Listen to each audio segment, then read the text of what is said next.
Mala wata-wata sa San Juan ang eksena sa Bangkok, Thailand.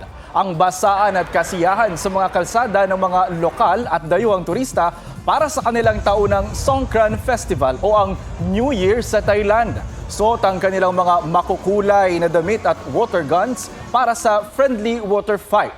Ang basaan sa Songkran Festival ay simbolo ng sinaunang ritual para sa cleansing, pagbabago at good fortune. Tila sandaling pahinga rin ito sa gitna ng iniinda nilang pagmahal ng petrolyo at mga bilihin dahil pa rin sa gera sa Middle East. Itim is in sa Taginit. Taliwas sa nakasanayan, mga dark-colored na damit daw ang mas mainam na proteksyon sa araw ayon sa isang pag-aaral. Ang paliwanag dyan ng eksperto sa report ni Von Aquino. Ang madalas na payo para presko ang pakiramdam tuwing tag-init, magsuot ng light-colored na mga damit. Kaya nga si Tix puting sleeveless at shorts ang OOTD sa kanyang commute. Para po mas presko, so lighter lang din yung damit, tsaka white. So parang iwas kontra init.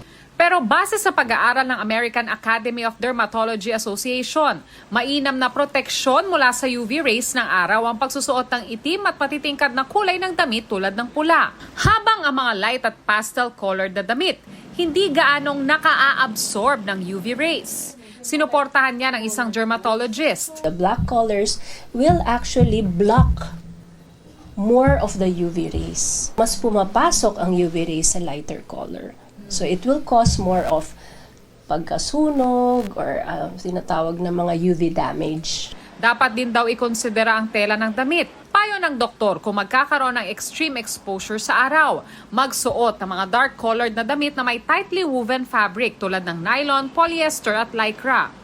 Yun nga lang kapag tightly woven ang telang ginamit sa damit, Magpalit ka kaagad, no, para hindi naiipon doon yung sweat sa skin. Kasi nga, hindi absorb ng mga ganong klaseng clothing, fabric, yung sweat natin. So, pwede kang may risk ng bungang araw. payo ng dermatologist, kung hindi naman magbababad sa araw, pwede magsuot ng mga light colors na cotton ng tela para mapreskuhan. Ano nga bang mas mainam na suotin ngayong mainit ang panahon? Sabi ng DOST Philippine Textile Research Institute, para mapreskuhan, magsuot ng mga damit na gawa sa breathable fabric at hindi nagpapanatili ng pawis sa katawan.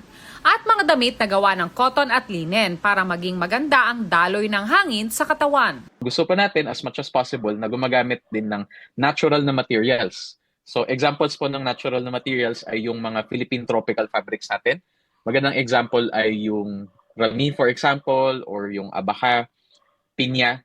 Ito po yung mga tipo ng mga tela na akma sa ating klima. Von Aquino, GMA News.